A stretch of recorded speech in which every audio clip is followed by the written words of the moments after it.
Hello everyone. As you can see, I'm pretty much in the same garb, but I wanted to do one more. This is a book I was waiting for eagerly. Uh, the name is Things Have Gotten Worse Since We Last Spoke and Other Misfortunes. It's quite a mouthful. It's written by Eric LaRocca. He won the Bram Stoker Award for his initial work and highly touted author on Amazon. And I had been tracking the release of this book for quite some time.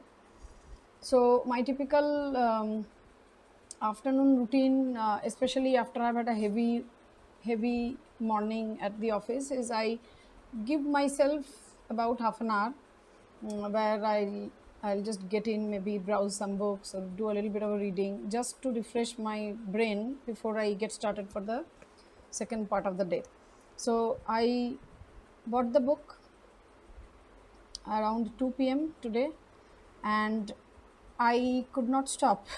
I was reading till 4 p.m. And I realize many people from my office could be watching this, and it's not a very good example to set. And people who know me know how much of a workaholic I am.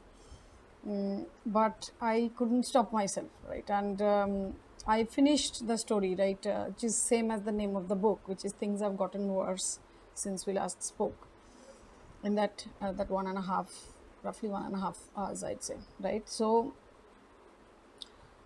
I mean, I am at a loss for words to describe how good this is, right? So this is horror, not your usual ghost, haunted house, jump scare kind of horror. This is psychological horror, and something which you should only try if you are in a good state of mind. Like I always say, horror is not for everyone, horror is not for always. So pick a good time to read this. Fortunately, I was in I'd say, a healthy frame of mind, apart from the somewhat professional stress that I'm going through. So again, I had to write something about the book after I had finished it, because I was so very much disoriented after reading it. I literally, I couldn't pick up what work to do, right? I know I had like a million things to do, but whenever, I wasn't able to put down the to-do list, right? And so I got out to the work cafe, got myself a cup of coffee, pretty much sat there, like, I was disoriented, and I basically drained away half of my coffee. Then I came back, and after giving myself some time, I was able to get back to my work, right? So it's a very, very unusual way of writing, very, very powerful way of writing. It pulls you in, right? It sucks you in, and it becomes a lived experience, right? So it's almost like somebody has put your head underwater and you're experiencing it for yourself, right? So brilliant writing. I mean, you have to try this if you are somebody who can digest gore, horror, right? Psychological horror. Do give it a try, right?